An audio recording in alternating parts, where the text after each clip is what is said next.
예수님께서 거기를 떠나 고향으로 가셨습니다. 제자들도 예수님을 따라갔습니다. 안식일이 되자 예수님께서 회당에서 가르치기 시작하셨습니다. 많은 사람들이 예수님의 말씀을 듣고 놀라워하며 말했습니다. 이 사람이 어디서 이런 것을 얻었을까? 이 사람에게 있는 지혜는 어떤 것인가? 이 사람이 손으로 일으키는 기적은 어떤 것인가? 그는 목수가 아니냐? 그는 마리아의 아들이고 야고보, 요새, 유다, 그리고 시몬의 형이 아니냐? 그의 누이들도 우리와 함께 있지 아니하냐? 그러면서 사람들은 예수님을 배척했습니다. 예수님께서 그들에게 예언자가 고향과 친척과 자기 집을 제외하면 어느 곳에서나 존경을 받는다라고 말씀하셨습니다.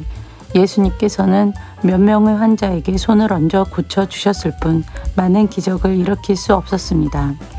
예수님께서는 그들이 믿지 않음에 놀라셨습니다. 그 후 예수님께서 마을을 두루 다니시며 가르치셨습니다. 예수님께서 12 제자를 불러 2사람씩 보내기 시작하셨습니다. 그리고 그들에게 더러운 귀신을 쫓는 권세를 주셨습니다.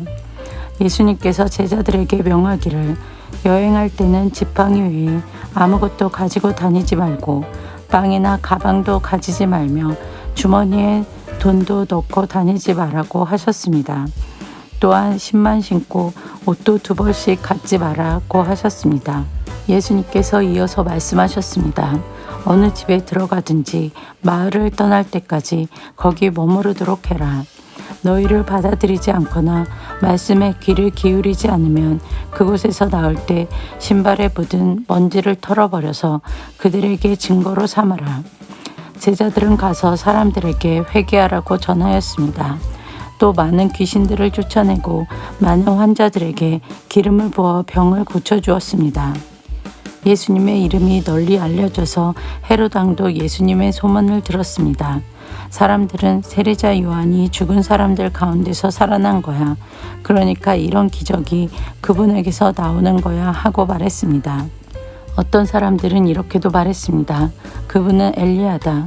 또 다른 사람들은 그분은 옛날에 있었던 예언자와 똑같은 예언자야 라고 말했습니다. 헤롯이 이런 소리를 듣고 말했습니다. 내가 목을 잘라 죽인 요한이 다시 살아났구나. 예전에 헤롯은 요한을 잡아오게 하여 감옥에 가두어둔 적이 있었습니다. 이는 헤로디아와 관련된 일로 헤롯이 자기 동생 빌립의 아내인 헤로디아를 아내로 삼아버렸기 때문이었습니다. 요한은 헤롯에게 자기 동생의 아내를 자기 아내로 삼는 것은 옳지 않습니다. 라고 말하곤 하였습니다. 그래서 헤로디아는 요한을 미워하였습니다. 헤로디아는 요한을 죽이고 싶었지만 그럴 수 없었습니다. 그것은 요한이 의롭고 거룩한 사람이란 것을 아는 헤롯이 요한을 두려워했기 때문입니다. 그래서 요한을 살려두었습니다. 요한의 말이 듣기엔 괴로웠지만 그의 말을 즐겨 들었습니다. 그런데 요한을 죽일 수 있는 좋은 기회가 왔습니다. 자기 생일에 헤롯은 고관들과 천부장들, 갈릴리의 귀빈들을 초청해서 잔치를 베풀었습니다. 헤로디아의 딸이 춤을 춰서 헤롯과 잔치에 참여한 손님들을 즐겁게 해주었습니다. 그래서 헤롯 왕이 소녀에게 말했습니다. 내가 원하는 것을 말해라. 그러면 그것을 선물로 주겠다. 헤롯은 내가 무엇을 달라고 하든지 다 주겠다. 내 나라의 절반이라도 말이다 하고 맹세했습니다. 소녀는 자기 어머니에게 가서 무엇을 달라고 할까요? 하고 물었습니다. 그러자 어머니가 대답했습니다. 세례자 요한의 머리를 달라고 해라. 소녀는 즉시 왕에게 돌아가서 바로 이 자리에서 세례자 요한의 머리를 쟁반에 담아주세요 하고 요청했습니다.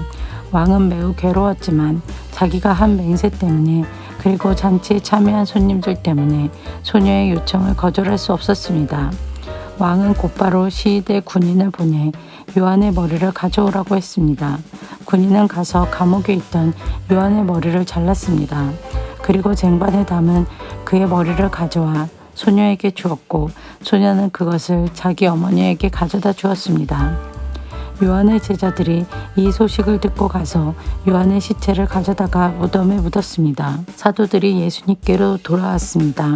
그리고 자신들이 했던 일과 가르쳤던 것을 모두 예수님께 말씀드렸습니다. 예수님께서 말씀하셨습니다. 외딴 곳으로 따로 가서 잠시 쉬도록 하라. 이렇게 말씀하신 것은 오고 가는 사람들이 너무 많아 예수님과 사도들이 식사할 시간조차 없었기 때문입니다. 그래서 그들은 외딴 곳으로 배를 타고 갔습니다. 그러나 떠나는 모습을 보고 사람들이 그들인 줄 알아챘습니다. 그래서 사람들은 여러 성읍에서 길을 따라 함께 달려가서 그들보다 먼저 그곳에 이르렀습니다. 예수님께서 배에서 내리시면서 많은 사람들을 보셨습니다. 예수님께서는 그들을 불쌍히 여기셨는데 그것은 그들이 마치 목자 없는 양과 같았기 때문입니다. 예수님께서는 그들에게 많은 것을 가르쳐 주셨습니다. 이미 날이 저물었습니다. 제자들이 예수님께 와서 말했습니다.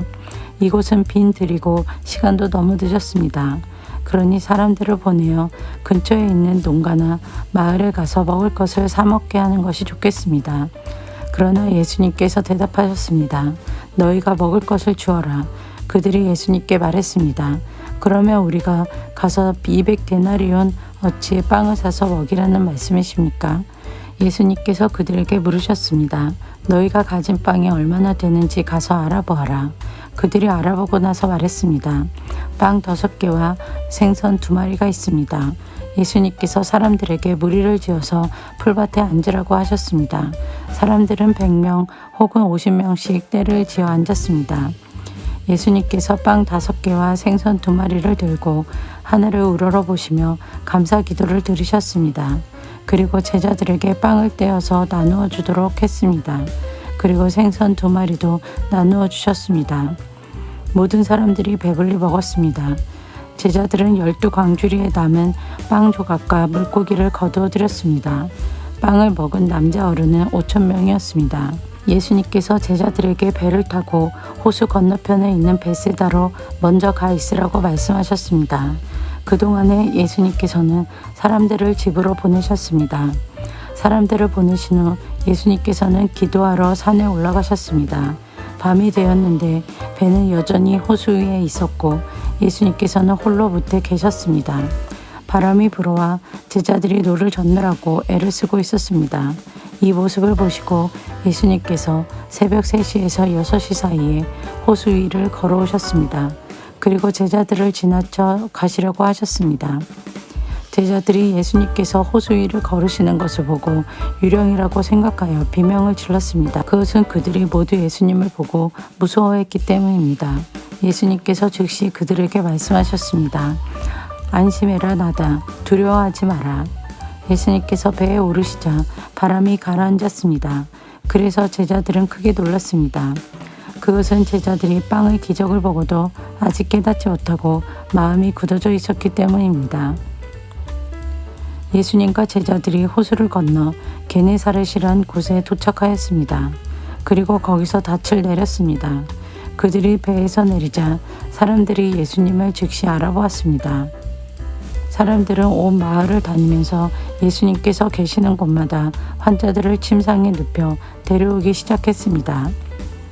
예수님께서 마을이든 읍내이든 농촌이든 어디에 가시든지 사람들은 병자들을 시장에 데려다 놓고 예수님의 옷깃이라도 만질 수 있도록 간청했습니다. 예수님을 만진 사람들은 모두 병이 나았습니다.